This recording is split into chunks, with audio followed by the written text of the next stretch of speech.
Muy buenos días. Mi nombre es Roberto Carlos Rivas, socio del área legal y tributaria de PwC Chile, y les doy la cordial bienvenida a nuestro webinar Proyecto de Ley Mejoras a la Protección del Empleo.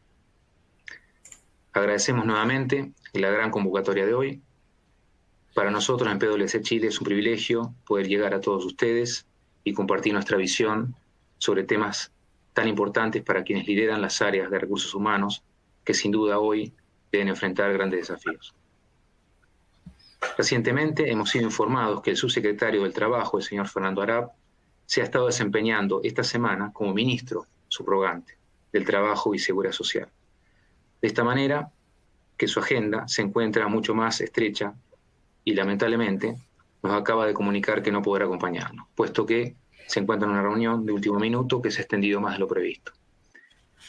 Igualmente queremos agradecer a Fernando Arap su disposición de querer participar. Entendemos la situación que está pasando, en los cambios, y no descartamos que nos pueda acompañar en el próximo seminario. Y tampoco descartamos que se pueda desocupar de su reunión y se pueda unir unos minutos más tarde durante este seminario. Esperamos que pueda hacerlo en una próxima oportunidad y pedimos a todos ustedes las disculpas del caso y esperamos que los puedan comprender. Sin perjuicio de ello, igualmente la agenda prometida será revisada por nuestro equipo de servicios laborales de PwC Chile.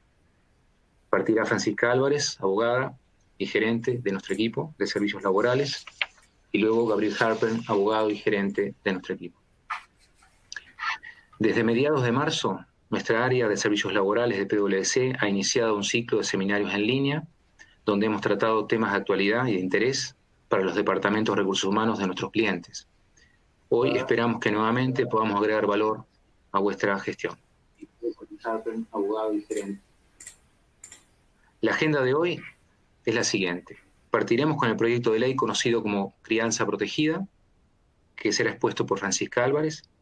Luego, el proyecto de ley de mejoras a la protección del empleo, con Gabriel Harper.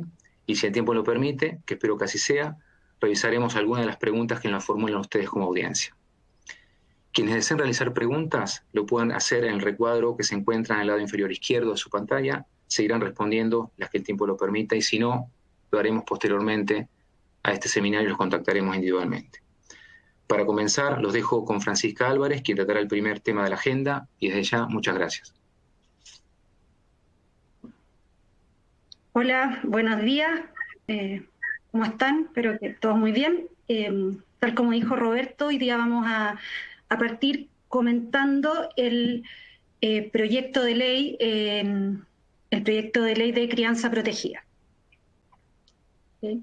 Les cuento un poquitito el contexto de este proyecto de ley. La verdad es que está saliendo del horno, digamos, porque fue, en el fondo, fue aprobado por el Congreso durante el día, este martes, digamos, para su despacho como ley, y durante el día de ayer el presidente Piñera promulgó, digamos, el proyecto de ley de crianza protegida, por lo que hoy lo que queda pendiente es su publicación en el Diario Oficial, que esperamos sea durante la próxima semana.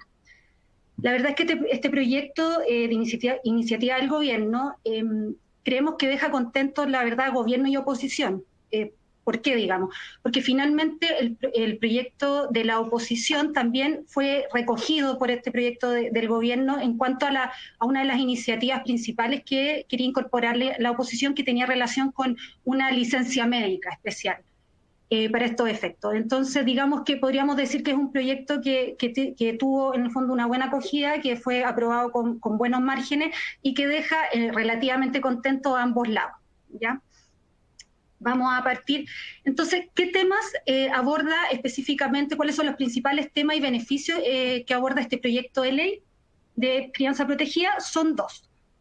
Como vamos a revisar, el primer gran tema es la extensión del postnatal parental con una nueva licencia médica preventiva parental. Eso por una parte. Entonces hay una posibilidad de extender mi postnatal parental con otra nueva licencia que incorpora esta ley. El segundo tema, como otro gran beneficio que incorpora la ley, es la posibilidad de que tendrán los padres y madres trabajadoras de suspender el contrato de trabajo bajo, en el fondo, la normativa de la ley de protección, pero esta vez por razones de motivos de cuidado. Y posteriormente también vamos a revisar en esta presentación los efectos que va a tener la suspensión tanto para empresa como trabajador y otras disposiciones también interesantes que consideramos que las empresas deben conocer que incorpora esta ley. Entonces ese es en el fondo el temario que vamos a revisar hoy y como les digo vamos a partir con esta licencia médica preventiva parental o licencia COVID-19 como también se la ha denominado. Entonces, ¿quiénes van a tener derecho a solicitar esta licencia médica? Todos aquellos trabajadores cuyo permiso postnatal parental terminan durante el estado de excepción constitucional de catástrofe.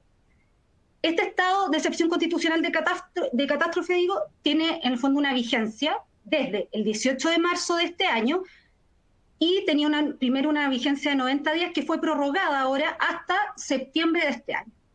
Entonces, ¿qué significa esto? Que trabajadores que se le haya terminado su postnatal parental durante este periodo van a poder optar a esta nueva licencia médica. Aquí, ojo, porque puede ocurrir, ustedes me podrían decir, bueno, pero en mi empresa hay gente que efectivamente ya se reincorporó, madres o padres que ya se reincorporaron a prestar los servicios en la empresa porque terminó en el fondo su postnatal parental y esta ley, digamos, que no, todavía ni siquiera entra en vigencia. La ley es clara en señalar que independientemente que el padre o la madre se hayan reincorporado a la empresa a prestar servicios, podrían de todas formas solicitar la licencia médica. ¿Ya? ¿Qué tipo de trabajadores se les aplica esta licencia médica? Los trabajadores del sector privado, por supuesto, los trabajadores independientes y además los funcionarios públicos. Entonces, ¿a qué beneficios va a poder optar entonces este trabajador que se le haya vencido su postnatal parental durante el periodo de excepción? Es una licencia que como regla general va a tener una primera vigencia de 30 días corridos. 30 días y va a poder ser prorrogable por 2 veces. ¿Qué significa entonces? Que finalmente gusta una licencia que va a poder tener una extensión máxima de 90 días. ¿Ya? Siempre y cuando el estado de excepción constitucional de catástrofe continúe vigente. Eso es como un requisito sine qua non para esto. Luego, el subsidio que va a recibir la madre trabajadora o el padre trabajador va a ser a cargo de FONASA o de la ISAPRE respectiva a la cual está afiliado el trabajador. Y va a ser el mismo monto que hubiese recibido ese trabajador durante el periodo del postnatal parental. En el fondo ahí no hay diferencia en el subsidio, que va a ser, como les digo, de cargo de la institución de salud, ya sea ISAPRE o FONASA. Por otra parte, la ley señala, para que también lo tengan presente, para aquellas madres que hayan optado por el postnatal parental extendido, o sea, ¿qué significa esto? Se hayan reincorporado al trabajo, haciendo uso en el fondo de media jornada y recibiendo la mitad del subsidio, lo que establece la ley es que también van a poder acogerse a esta licencia una vez que termine en el fondo ese permiso extendido de 18 semanas y van a tener derecho al momento de optar a esta licencia al subsidio completo y no obviamente al 50%, porque en esta modalidad de licencia médica preventiva no existe la posibilidad que la madre preste servicio a media jornada. Luego, otras consideraciones que tiene esta licencia es que va a haber una extensión del fuero del trabajador. ¿Qué significa esto? Que si yo hice uso por 1 mes de esta licencia médica, mi fuero se extiende 1 mes. Si yo hago uso completo de los 90 días, el fuero se va a extender en el fondo, mi fuero normal, más los 90 días. Luego, también la ley, en el fondo, establece que estos trabajadores, una vez que ya hicieron uso de este derecho a licencia médica preventiva parental, también van a poder optar al segundo beneficio que regula esta ley. Lógicamente no son simultáneos. Tú primero usas la licencia médica y una vez que se termina tu licencia médica preventiva parental y sigan en el fondo las condiciones necesarias, tú podrías optar a la suspensión del contrato, que es lo que vamos a revisar ahora posteriormente. Finalmente, importante recalcar que esta es una solicitud que tiene que hacer el trabajador, a la cual no requiere en ningún sentido alguna autorización por parte de su empresa. Es voluntaria y unilateral por parte del trabajador. Y se va a realizar a través de la página de la Superintendencia de Seguridad Social, o sea, de la página de la Suceso. Ahí, en el fondo, el trabajador va a poder hacer requerimiento de esta licencia. ¿Okay?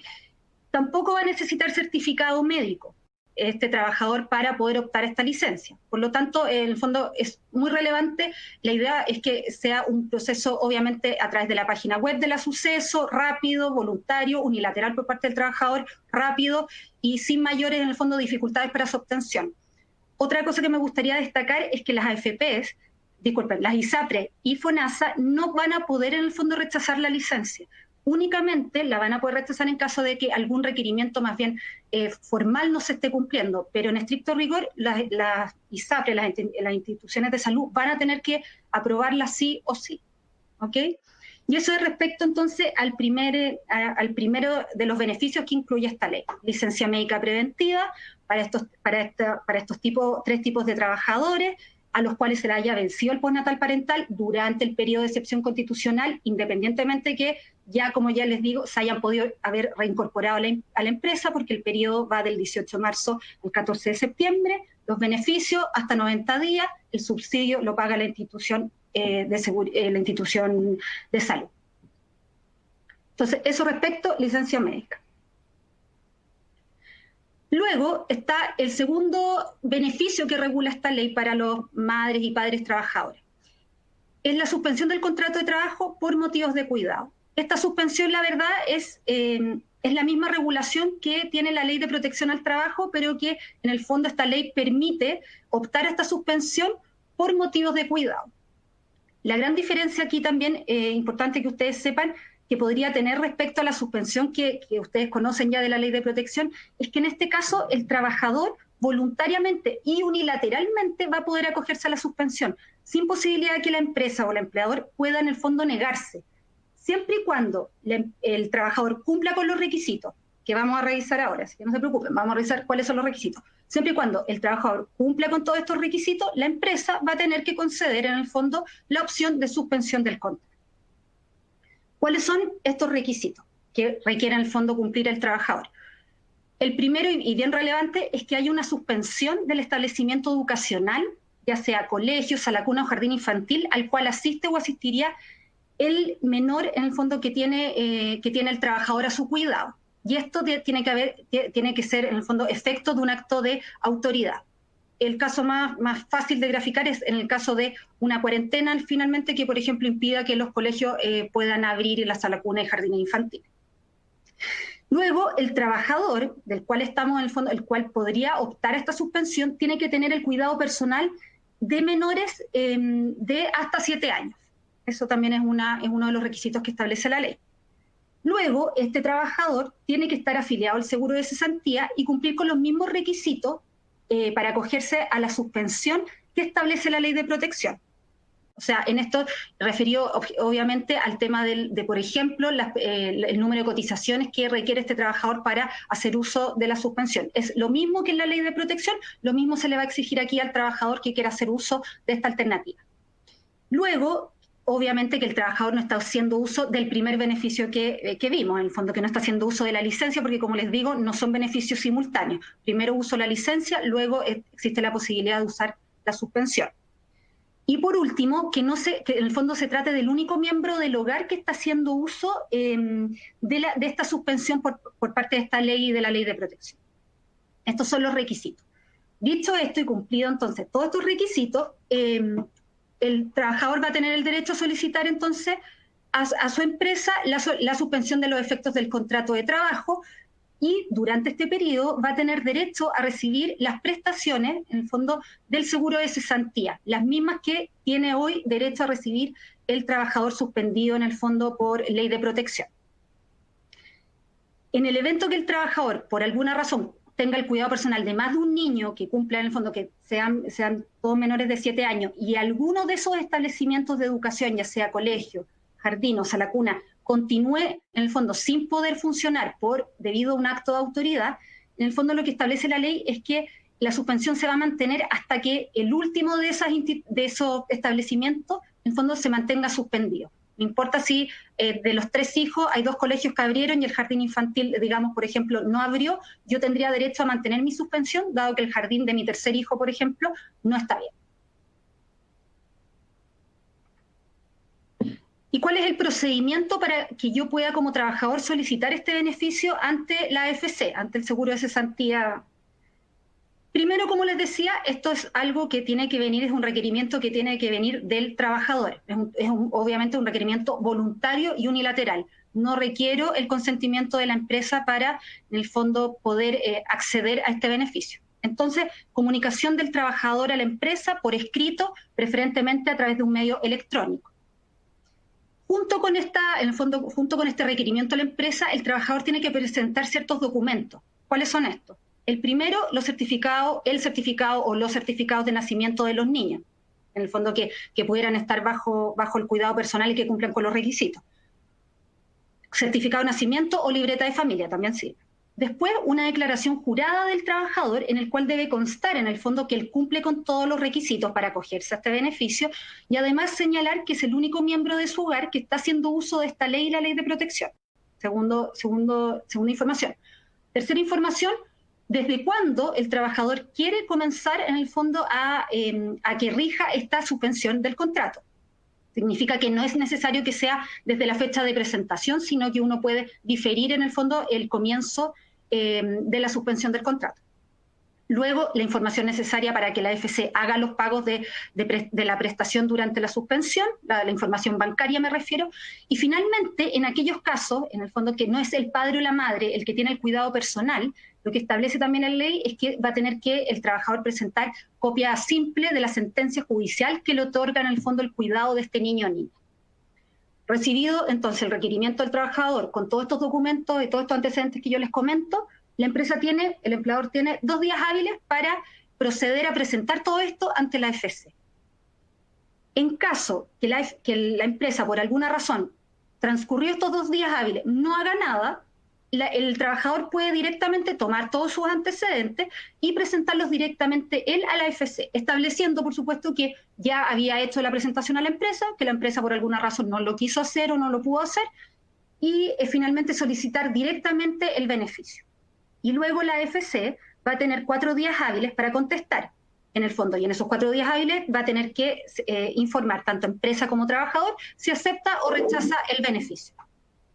Si acepta, en el fondo, el beneficio, la cobertura va a ser desde la fecha que indique el requerimiento del trabajador, que como les digo, no es necesariamente la fecha que yo hago el requerimiento, sino que la fecha en que el trabajador pretende empezar a hacer uso del beneficio de suspensión. Entonces, eso es respecto al procedimiento para solicitar el beneficio de la suspensión. ¿Eh?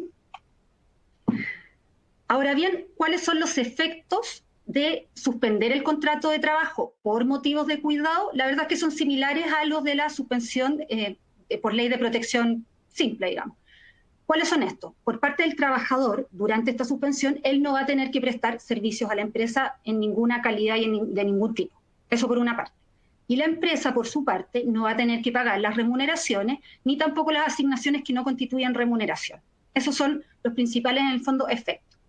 ¿Cuál es la obligación que se mantiene vigente? Es el pago de las cotizaciones previsionales y de seguridad social por parte de la empresa. Ya que acuérdense que la empresa va a tener que hacerse cargo tanto del pago de las que son de cargo de ellas, por supuesto, y también las de cargo de los trabajadores. Aquí simplemente repasemos, más bien, acuérdense que aquí hay reglas especiales en el fondo para el pago de estas cotizaciones, que en el fondo están reguladas en la ley de protección, más bien la ley ya corta, pero que en el fondo modificaron la ley de protección. ¿Cuáles son esas? Para el caso del pago de la AFP, la comisión de la AFP y el seguro de invalidez, la empresa va a tener que pagar las cotizaciones de acuerdo al monto que estuviera recibiendo el trabajador por parte de la AFC, de acuerdo al monto que le corresponda por cuota pagada por la AFC al trabajador. Y luego, para el caso de los pagos de cotizaciones de salud, ley sana y seguro de cesantía, la base de cálculo que tiene que usar la empresa para el pago de las cotizaciones previsionales es la última remuneración mensual devengada por el trabajador antes de la suspensión. Entonces, eso es respecto a las obligaciones en el fondo que se suspenden y la que se mantiene vigente.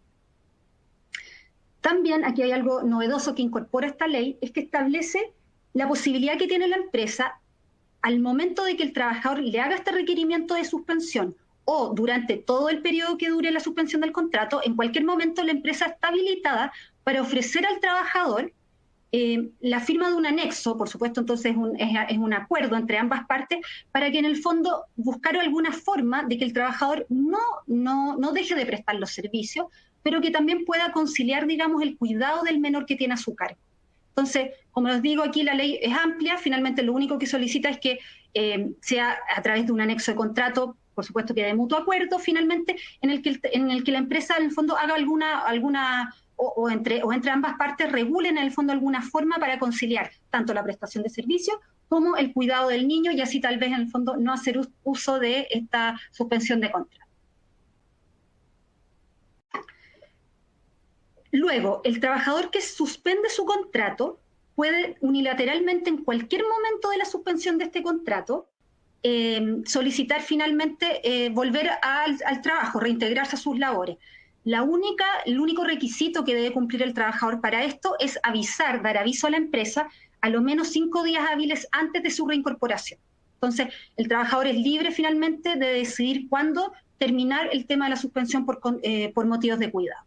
Y la empresa, una vez que conozca este hecho de que finalmente el trabajador, mira, ya no va a seguir con la suspensión, tiene que hacer aviso inmediatamente a la AFC, obviamente para que la AFC deje en el fondo tenga el registro de que esta persona ya no va a tener que recibir las prestaciones en el fondo que venía recibiendo durante los meses que hubiera durado la suspensión.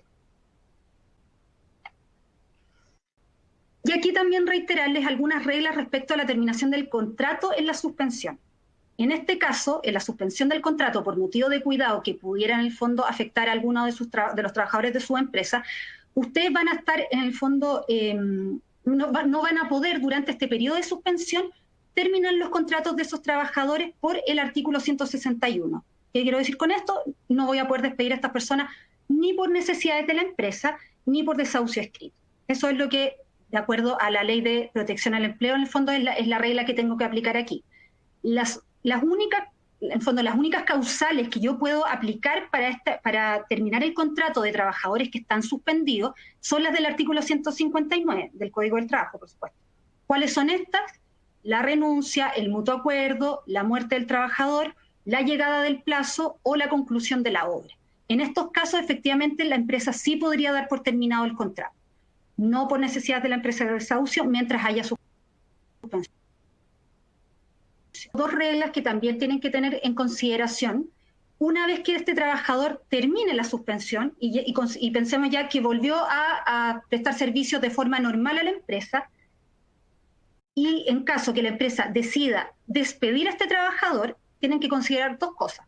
La primera es que la empresa no va a poder imputar al pago de esa indemnización por años de servicio que pudiera tener derecho a recibir este trabajador el pago de cotización de seguro de cesantía que hubiera hecho por el periodo de suspensión la empresa. Entonces, yo no puedo imputar la cotización empresa que pague el seguro de cesantía durante la suspensión del trabajador. Eso no está permitido por la ley. Y además, las empresas, para el pago de las indemnizaciones por años de servicio a estas personas que estuvieron suspendidas, que hoy volvieron y se reintegraron y ya estamos en régimen normal de trabajo, en caso que los echen, la base de cálculo para el pago de la indemnización por años de servicio tiene que ser la última remuneración mensual percibida por el trabajador antes de la suspensión. Obviamente esto es para proteger, en el fondo, los derechos del trabajador y que no se vea afectado en cuanto a recibir menos indemnización. Eso entonces, como les recuerdo, estas reglas de terminación que rigen en la Ley de Protección, pero que también en el fondo aplicarían para esta suspensión especial. Finalmente, como les comentaba al principio, la ley, además de la licencia médica que revisamos por una parte, esta nueva licencia médica que extiende el postnatal parental, además del beneficio de la opción que tienen los trabajadores, van a tener los trabajadores para optar a esta suspensión especial en el fondo por motivos de cuidado, también establece otras disposiciones que son bien interesantes y que les quiero comentar hoy día. La primera tiene relación con la imposibilidad que van a tener las empresas para terminar los contratos de trabajo de trabajadores que tengan a su cuidado niños que hayan, en el fondo, en edad preescolar, ya de hasta 7 años en el fondo, que tengan, en el fondo, trabajadores que tengan niños de 7 años bajo su cuidado, ¿ok? Los cuales esos niños tampoco pueden asistir a su establecimiento educacional, pero que estos trabajadores no hayan suspendido sus labores. O sea, en el fondo aquí estamos en un caso de un contrato de trabajo que no está suspendido, pero que el trabajador, la verdad, cumple con todos los requisitos tal vez para suspender su contrato, pero no lo ha hecho.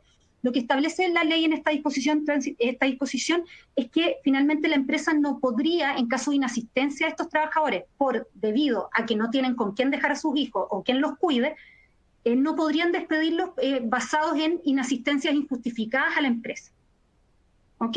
Lo que sí, si la empresa establece una carga para el trabajador, lo que señala, dice la ley, mira, tú, en el fondo tú como empresa no vas a poder despedir a estas personas que no puedan asistir a sus labores por tener al cuidado de niños de hasta 7 años y no tener otra opción, en el fondo dado que sus establecimientos de educación están cerrados, pero el trabajador va a tener que justificar dentro de los 2 días hábiles siguientes a su inasistencia, en el fondo, esta condición, ya que acreditar ante la empresa esta condición de tener al cuidado de estos niños y que la verdad no tener otra opción en el fondo y por lo mismo no poder asistir a cumplir sus funciones en la empresa.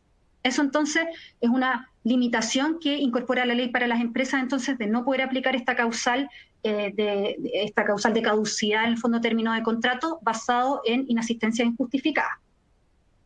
Eso por una parte. Luego hay otras disposiciones también para que ustedes tengan presente.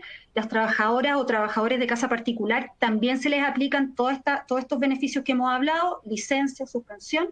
La única diferencia, por supuesto, es que la suspensión, las prestaciones que va a recibir la trabajadora o trabajador durante la suspensión van a ser obtenidas a través de su fondo de indemnización a todo evento y no a través de la AFC, porque recordemos que las trabajadoras de casa particular no cotizan en la AFC y por tanto no, en el fondo no podrían obtener los beneficios respecto a esta institución. Luego también la ley es clara en señalar que los trabajadores que se acojan a estos beneficios, licencia o suspensión, también, y estén haciendo uso en el fondo del ingreso familiar de emergencia, u otros beneficios económicos que puedan estar entregando el Estado por el contexto del COVID son compatibles, digamos. No es porque yo esté recibiendo el ingreso familiar, no puedo optar a la licencia médica que les comentaba, o no porque yo esté suspendido, no puedo, en el fondo no puedo también recibir el ingreso familiar, u otros bonos que pudiera estar entregando el gobierno. Finalmente, la fiscalización de todos los temas que regula esta ley, como ustedes se imaginarán, van a estar a cargo de la Dirección del Trabajo, en el fondo, en caso de que haya algún tipo de disputa por alguna de estas normativas, digamos, entre empresa y trabajador, lo resuelve la Dirección del Trabajo y la Superintendencia de Pensiones, por supuesto, que va a ser la que va a fiscalizar y controlar el pago correcto de las prestaciones durante la suspensión a que tengan derecho estos trabajadores. Y luego, finalmente, les comento cuál es desde cuándo entra a regir en el fondo esta ley, este proyecto de ley, y hasta cuándo. Como regla general, todas las disposiciones de esta ley van a entrar a regir desde la publicación en el Diario Oficial, que esperamos, como les comentaba al principio, sea la próxima semana. Y luego va a tener una duración hasta octubre de este año. ¿Esto por qué? Porque lo que establece la ley es que en el fondo esta ley de crianza protegida va a tener la misma vigencia que el título primero de la ley de protección. ¿Cuál es el título primero de la ley de protección? La suspensión del contrato de trabajo y en el fondo lo que regula la ley ahí es que tiene un efecto hasta octubre de este año. Y la ley, por último, establece algunas como una norma especial respecto a las licencias médicas preventivas que vimos al principio. ¿Por qué? Porque establece que estas licencias van a terminar por el solo ministerio de la ley si ocurre alguna de estas situaciones. ¿Cuál? La primera es el término del estado de excepción constitucional. Recuerden que esta licencia médica va a tener en el fondo efectos siempre y cuando esté vigente el estado de excepción constitucional, que por ahora a la fecha terminaría en septiembre.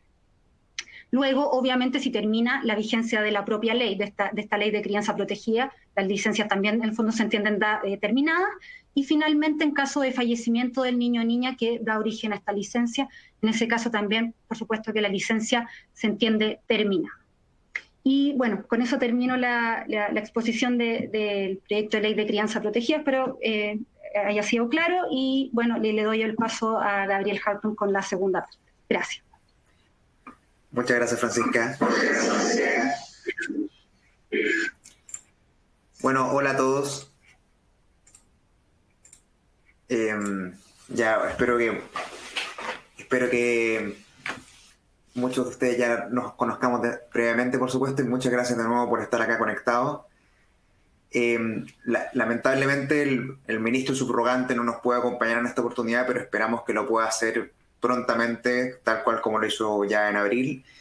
Y desde luego lo que él iba a intentar exponerles en este momento voy a intentar hacerlo yo, posiblemente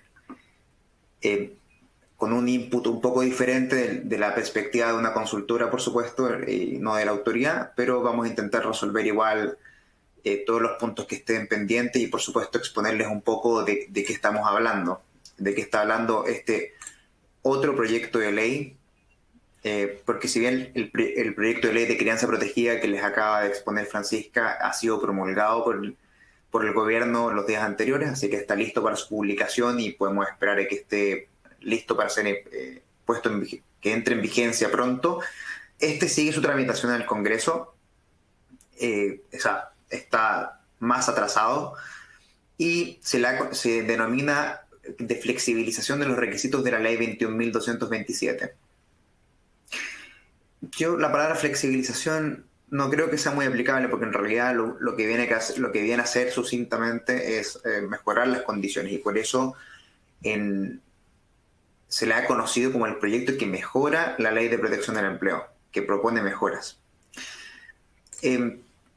Sobre este proyecto en realidad lo que viene a atacar un par de puntos que se encontraban pendientes porque desde que se publicó la Ley de Protección del Empleo el día 6 de abril pasado, ya hace casi 5 meses, una de las primeras inquietudes que nos surgió a nosotros como entidad consultora fue qué va a ocurrir con las personas que tengan su contrato de trabajo suspendido muchos meses y por lo tanto entran en etapas de tasa de reemplazo muy bajas. Ya sabemos que cuando entran al quinto mes puede haber gente con tasas de reemplazo del 45% o 40% también, dependiendo del mes en que esté cada uno. Entonces, ese es uno de los temas principales y que eso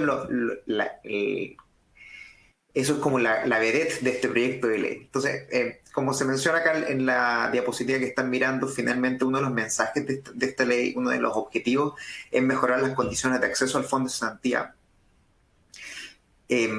Y esto es para trabajadores cesantes. Entonces lo que estábamos hablando recién era para trabajadores, que tiene que ver, está vinculado con personas que están haciendo uso de la suspensión de la Ley de Protección del Empleo, pero también tiene un enfoque en las personas que se encuentran cesantes o pasen a estar cesantes próximamente. Y el foco, además de atajar la problemática que enfrentan estos dos grupos de personas, es, por supuesto, facilitar el acceso al seguro de cesantía y mejorarlo también para todos estos grupos.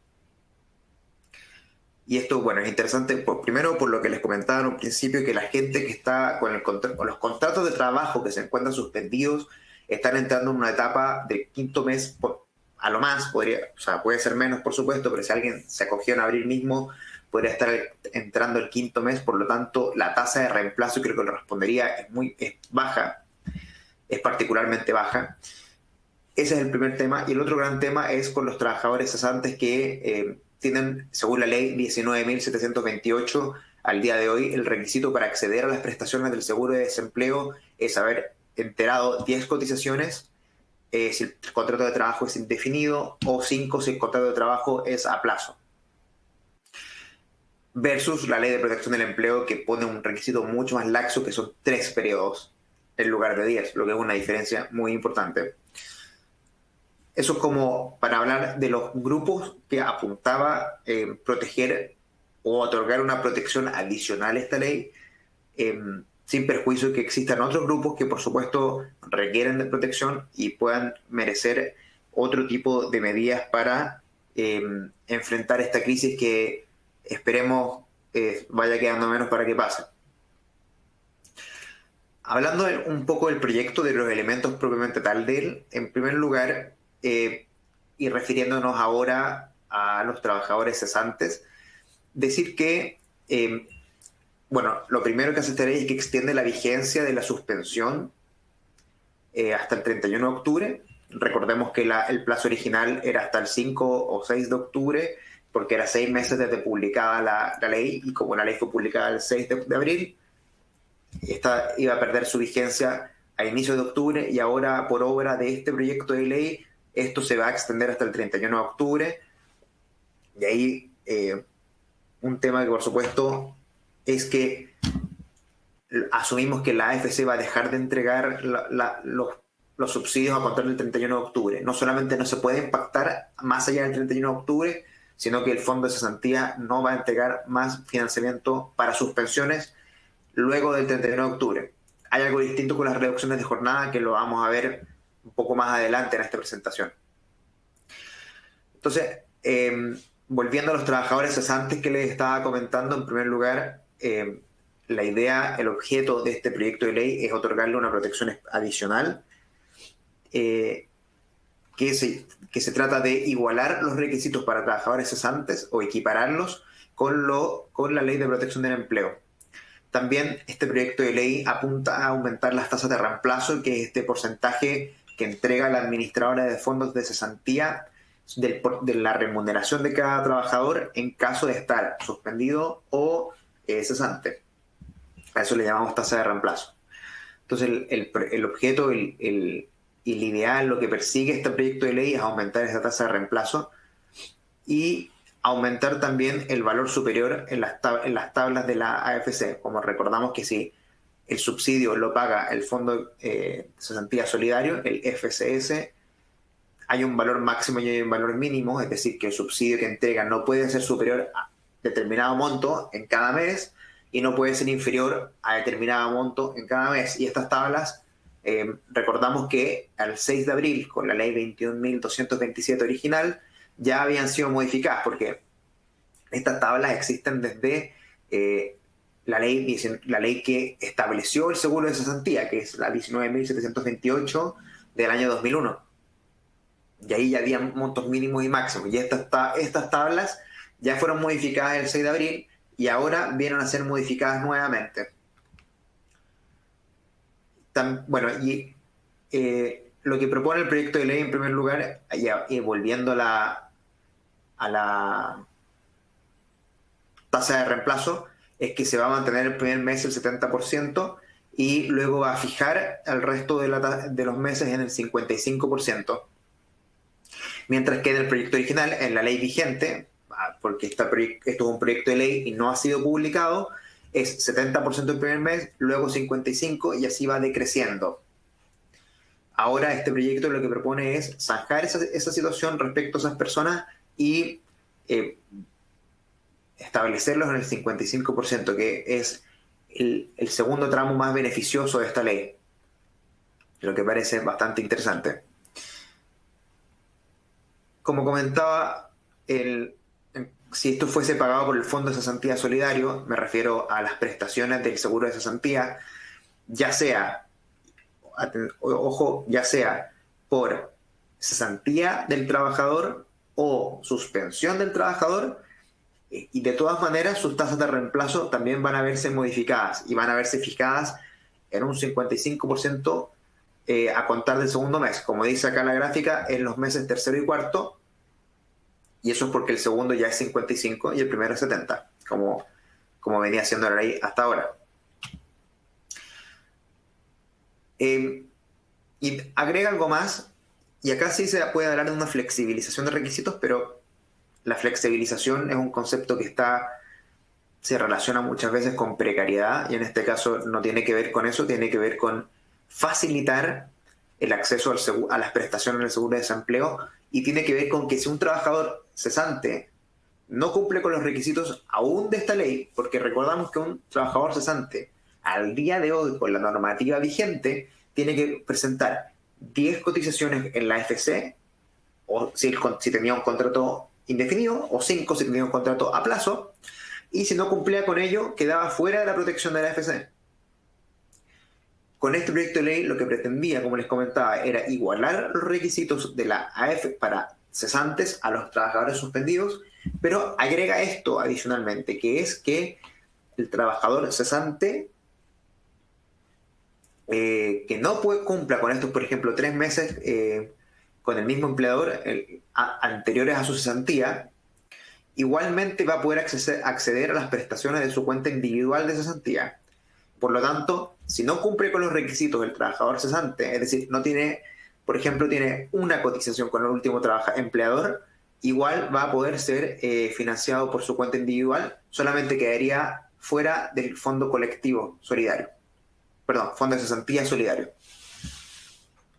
Por lo tanto, como comentaba, es una protección adicional este proyecto de ley a los trabajadores cesantes, y esta norma que estamos acá revisando es una protección más allá, es doble adicional, una etapa más adicionalmente. Y también este proyecto de ley también establece que los trabajadores con reducción temporal de la jornada de trabajo podrán regirse por este estatuto hasta el 31 de julio de 2021. Lo que es una extensión importante porque el proyecto de ley original es hasta febrero. Porque eran 10 meses de vigencia la reducción de jornada, ahora va a ser 14 meses, parece. Al ojo, o 15. Entonces también extiende la vigencia de las personas que tienen la reducción de jornada. Son varias modificaciones que, si bien se pueden entender sencillas, es muy importante que los empleadores y los trabajadores estén al tanto de estas, cómo funcionan y a quién benefician, por supuesto, para poder operar, poder funcionar con un poquito más de estabilidad, en el sentido de tener claridad de cuál es la regulación a la cual están afectos. Por supuesto, todo lo que nos habla este proyecto de ley queda igual, por lo tanto, los empleadores continúan obligados a pagar la totalidad de las cotizaciones respecto a los contratos de trabajo suspendidos, y los reducidos tienen que pagar la proporción solamente. También se va a mantener, por ejemplo, las controvertidas normas sobre las desvinculaciones también. Entonces acá queríamos mostrarles cómo se ven las modificaciones a las tasas de reemplazo para que puedan sopesar, para que puedan visualizar esta modificación que propone este proyecto de ley. Estas son las tasas actuales, ¿ya? Las tasas de reemplazo actuales de la cuenta individual. Entonces vemos primer mes 70, 55, 45, 40, 35 el quinto mes. Y como comentamos en agosto, es posible que haya trabajadores que estén en el quinto mes. Lo que, por supuesto, esas personas, en lugar de recibir 35, podrían verse beneficiados y recibir un 55, por ejemplo. Y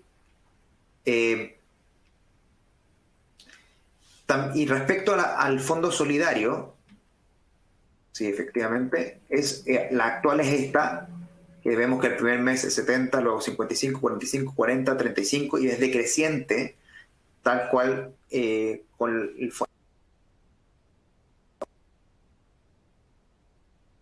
La pantalla, les recuerdo que para los que no están familiarizados con este tema, cuando un trabajador vacía su cuenta individual, es decir, saca todos sus ahorros de esa cuenta, pasa a recibir un aporte del Fondo de Cesantía Solidario, en los mismos porcentajes que están viendo acá, solamente que tiene un tope arriba y un tope abajo. No puede recibir más que el valor superior, y si va a recibir menos que el valor inferior, el Fondo de Cesantía Solidario le va a entregar el valor inferior. Y todas estas columnas sufren modificaciones por este proyecto de ley, como vamos a ver a continuación. Suben los porcentajes de 70, de 55, de el tercer y cuarto mes a 55%, y el quinto mes sube 45%, quedando la posibilidad que el Ejecutivo, a través de un decreto supremo, lo pueda subir también, y que también queda la posibilidad para que se extienda la cobertura a meses posteriores. Puede haber un sexto y un séptimo mes también, según este proyecto de ley. Y también es interesante ver que voy a ir moviendo las diapositivas para que puedan graficar, visualizar las diferencias entre los valores superiores e inferiores. También sufren modificaciones importantes. Entonces vemos, por ejemplo, el primer mes 525 pasa a 652. El segundo de 412 a 513. Estos son los valores máximos, ¿no? Y valores mínimos que ya habían sido subidos el primer, segundo y tercer mes a 225.000, y eso destacar nuevamente que la ley original, la ley 19.728, tenía valores inferiores por debajo de estos montos en los meses 2 y 3, por lo tanto ya habían sido subidos en una ocasión. Ahora en este proyecto de ley se suben nuevamente y se equiparan todos los meses siguientes en el mínimo que propone el primer mes y la ley original en el primer mes. Por lo tanto, la protección para los trabajadores con menores ingresos se garantiza en este monto mínimo por trabajador con contrato suspendido, lo que también, desde luego, es bastante interesante. Esas son las principales modificaciones que plantea este proyecto de ley y, por supuesto, surgen bastantes dudas sobre la implementación de esta ley y temas que quedan pendientes y que esperamos puedan ser aclarados, ya sea en la tramitación misma del Congreso o, bueno, posteriormente por la Dirección del Trabajo, porque obviamente hay temas que son muy importantes para los interventores las intervinientes en el mercado de relaciones laborales que para poder tener certeza, para poder planificar un futuro en el corto plazo, cortísimo plazo, porque estamos hablando de meses, tienen que poder manejar esta información. Eso en cuanto a la ley de mejoras que proponen, bueno, el proyecto de ley que se denomina flexibilización de la ley 21.227, conocido como mejoras a la ley de protección del empleo. Y bueno, como el ministro subrogante no nos pudo acompañar en esta ocasión, tenemos la oportunidad de atender algunas preguntas más de las que teníamos previsto en realidad. Entonces, con Francisca ahora vamos a hacernos cargo de algunas preguntas que han ido llegando, por supuesto, a través de esta presentación. Ahora voy a mirar un segundito las preguntas para elegir alguna.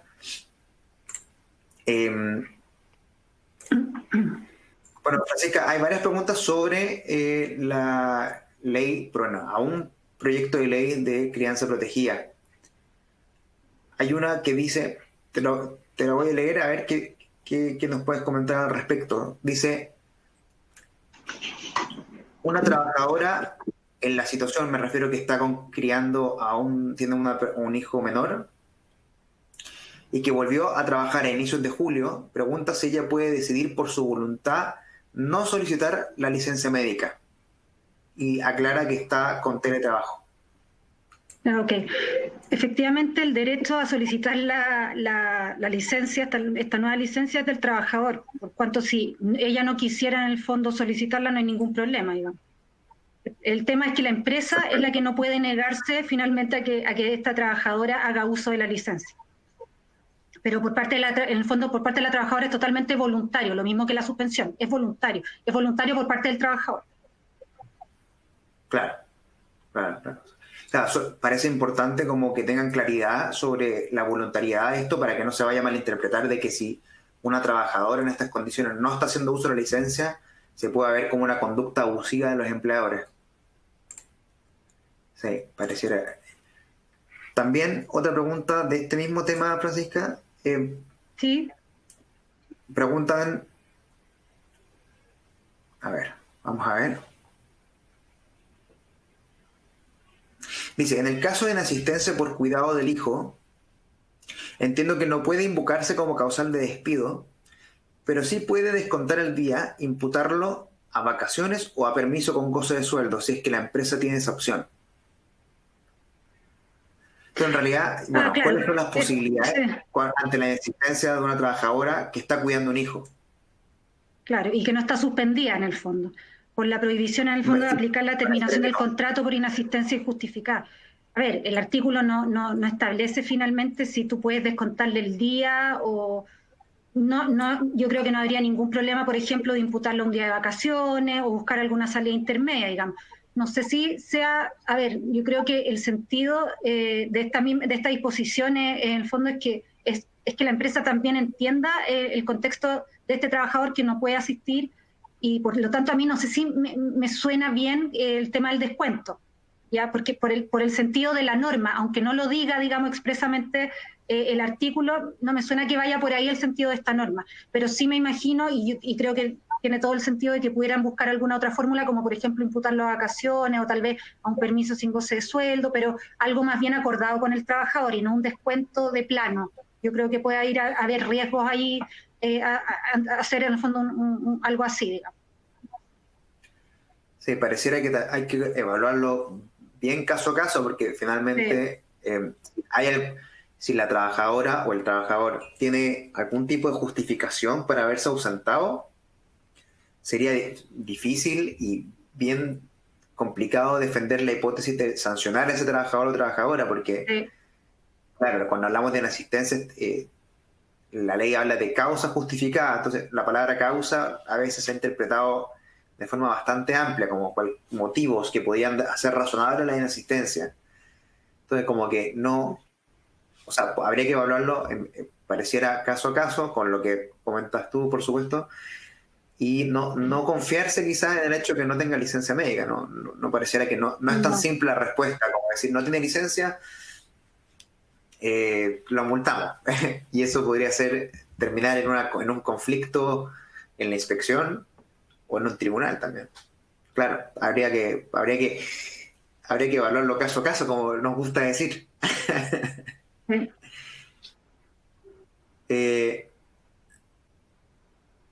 Ya hice, acá preguntan también, ¿qué ocurre si el niño o niña no asiste a sala de cuna o establecimiento educacional? ¿Su padre o madre puede acogerse a la suspensión laboral?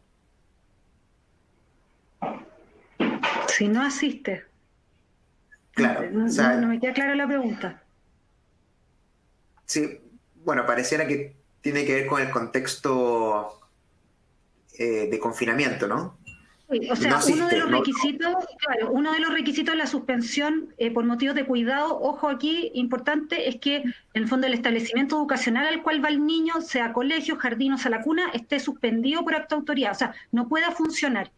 Entonces, si por alguna razón tú no sé, tu empresa está en una región que no hay, en el fondo que los colegios, no sé, estoy imaginando que el jardín infantil está abierto y tú puedes llevar a tu hijo, la verdad es que no cumplirías con el requisito para suspender el contrato. O sea, es uno de los requisitos de la suspensión, que el establecimiento en el fondo esté suspendido, el establecimiento no pueda funcionar por acto de autoría. Entonces, requisito que se debe cumplir. Acá hay una pregunta sobre la Ley de Protección del Empleo, que dice, la imposibilidad de descontar en el finiquito de un trabajador el aporte del empleador al fondo de cesantía del trabajador que hubiera recibido giros de la AFC. ¿Opera respecto del trabajador que hubieran visto rebajado su jornada o si fueron objeto de suspensión también? Y acá hay que, para responder a esta pregunta, pareciera que hay que recurrir como a la geografía de la ley, y el momento en que se establece esta norma como la imposibilidad de imputar este descuento a las indemnizaciones del trabajador, está establecida a propósito luego de la descripción de la suspensión y reducción. Así que una interpretación conservadora sería, en mi opinión, por supuesto, aplicar esta norma respecto a trabajadores que están suspendidos y reducidos también. Cosa que no ganarnos no llegar a litigar por algo que pareciera ser evitable, ¿no? Porque por supuesto la litigación corroe las empresas un poco. O sea, las organizaciones en general. Entonces, en realidad, pareciera positivo evitar llegar a estas instancias interpretando la ley de una forma un poquito más laxa. No sé qué te parece a ti, Francisca. Estoy de acuerdo. Yo, en el fondo, lo consideraría en caso de suspendido o aquellos trabajadores que vieron reducida su jornada. Sí. Bueno, hay una pregunta acá que es bien interesante que dice que el proyecto de ley de flexibilización de la ley 21.227, que es la que yo estaba comentando, o sea, que estábamos comentando acá y que lamentablemente el ministro subrogante no nos pudo apoyar, pues esperamos nuevamente que pueda ocurrir prontamente. Dice si las normas que establece las mejoras de las tasas de reemplazo y el aumento de los valores mínimos y superiores benefician a trabajadores que actualmente están haciendo uso de la Ley de Protección del Empleo, porque pareciera ser que uno podría interpretar del texto de la ley, y acá entiendo la pregunta, de que esto podría afectar solamente, como no es retroactiva de la ley, en este sentido, podría solamente beneficiar a personas que entran en suspensión ahora, o entran en cesantía ahora. Y al respecto es importante señalar que para poder despejar esta duda, sobre los cesantes, el texto de la literatura de la ley habla de que aquellos que se encuentren cesantes o pasen a estarlo. Entonces, esas personas que están recibiendo beneficios de las prestaciones de la administradora de fondos de cesantía, pareciera que van a ser beneficiados igual por este aumento de tasas y rebaja en los requisitos. Por lo tanto, si alguien ya está cesante al día de hoy y no cumple con los requisitos al día de hoy, pareciera ser que cuando esta ley entre en vigencia, ya va al cumplir en ese entonces con los requisitos, va a poder de todas maneras empezar a percibir los beneficios de la administradora de cesantía, de fondos de cesantía. Y respecto a los trabajadores que están, cuyos contratos de trabajo están suspendidos, hay que señalar que en el mensaje de la ley, en el espíritu del proyecto, se establece que dice que esto debería beneficiar también a aquellos que están percibiendo las prestaciones. Por lo tanto, por más que el proyecto, el articulado, no lo sugiera expresamente, pareciera ser que este es el espíritu de esta norma, que las personas que están actualmente con el contrato de trabajo suspendido se vean beneficiadas también de esta ley, de esta, esperamos, futura ley. Eso era un poco más de interpretación, no sé si ¿qué te parece, Francisca? Que vamos a tener que esperar. Efectivamente, o sea, sí, es una interpretación, pero como te digo, habrá que esperar a ver si es efectivamente ley y ver en qué sentido finalmente es el texto final. Sí, y en ese mismo sentido llegaron preguntas como porque la ley establece, el proyecto de ley establece la posibilidad para la autoridad de dictar decretos supremos que alarguen los beneficios a un sexto y a un séptimo mes también. Y ahí también va a quedar la duda, en definitiva, sobre si estos decretos supremos pueden aplicarse retroactivamente, en el sentido de decir, alguien que está actualmente entrando en su quinto mes y se dicta el decreto, ¿lo va a beneficiar a él o es solamente a la gente que pasa a estar suspendido con posterioridad? Es algo que esperamos que debería aclararse, por supuesto, pero interpretándolo desde ya, sería extraño que alguien que pueda hacer suponemos que la ley entra en vigencia en agosto, le quedarían 2 meses de vigencia porque hasta finales de octubre. Entonces, en realidad, no le veo mucho sentido a mejorar las condiciones de personas que están en su cuarto, quinto, sexto mes de suspensión, siendo que eso no va a ocurrir nunca, porque estamos en agosto y el sexto mes sería en febrero, marzo del año siguiente, y en ese entonces la ley ya no va a producir efectos. Entonces, esto sumado al espíritu, bueno, al objetivo que persigue la norma que está en el mensaje presidencial, que ingresó al Congreso, me hace parecer de que esto va a beneficiar a todos aquellos trabajadores que incluso actualmente estén con su contrato de trabajo suspendido. Así que eso, bueno, hay unas preguntas también, estoy viendo varias preguntas relativas al teletrabajo, y un tema que no podemos dejar de mencionar también es lo que mencionamos hace un tiempo de el artículo 152 cuater H, que establece una laxitud en los requisitos de seguridad respecto a los trabajadores que prestan sus servicios en lugares libres, que ellos puedan elegir. Eso yo creo que vamos a tener que hacer una actividad en paralelo por la extensión que pudiera tener un tema así. Así que bueno, yo creo que ya estamos en el tiempo, en realidad ha pasado 1 hora, 1 hora 5, ¿verdad? Entonces no sé si tienes algún comentario de cierre, Francisca. Bueno, la verdad que eso, estar atento a la publicación de la ley la próxima semana. Es muy probable que las empresas vayan a tener distintas situaciones, distintos casos que hay que analizar, hay que tener ojo, en el fondo, sobre todo tener cuidado con cómo van a tratar los casos de trabajadoras que vayan a acogerse a esta licencia o trabajadores que van a solicitar la suspensión. En el fondo, tener los cuidados de siempre, tal vez formalizar estos documentos, dejar todo, en el fondo dejar registros por escrito, eso finalmente. Entonces, y tener en consideración en el fondo que, como les digo, todavía no está publicada, va a ser la próxima semana y desde ahí ya ese momento los trabajadores van a poder, y es muy probable que los trabajadores se acerquen a recursos humanos, a las empresas, a preguntar respecto a qué derecho o cómo van a, en el fondo, a hacer uso de estos derechos. Entonces, estar preparados para esas preguntas. Eso.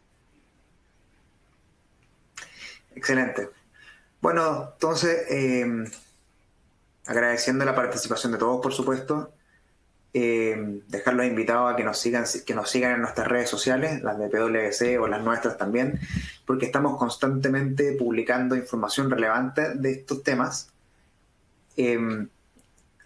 Voy a dejar acá, bueno, vamos a tomar contacto con las preguntas pendientes, especialmente con las que no podemos resolver en esta oportunidad, y porque por supuesto nuestra idea es que no existan dudas sin resolver en toda nuestra finalidad, que es todo esto de terminar con el antagonismo en las organizaciones entre empleadores y empleados, y por supuesto eso involucra, es fundamental que exista una claridad y que todos tengamos claras las reglas del juego, ver las posibilidades que tenemos, ver qué se puede y qué no se puede hacer. Así que nuevamente, por favor, manténganse pendientes, porque vamos a seguir haciendo actividades como esta, ya llevamos varios meses haciéndolas. Y por supuesto nuestra idea es continuar nuestra labor de estar cerca de la comunidad y por supuesto nuestros clientes también. Y los dejamos invitados, que si necesitan cualquier cosa, por supuesto, háganos saber para poder tomar contacto y así poder establecer algún plan de ayuda o resolver las consultas que puedan tener. Muchas gracias a todos por participar y por supuesto espero que nos veamos pronto y por supuesto en mejores condiciones sanitarias aún de las que estamos. Que les vaya muy muy bien. Chao, chao, nos vemos. Chao, Gabriel. Chao, Fran, nos vemos.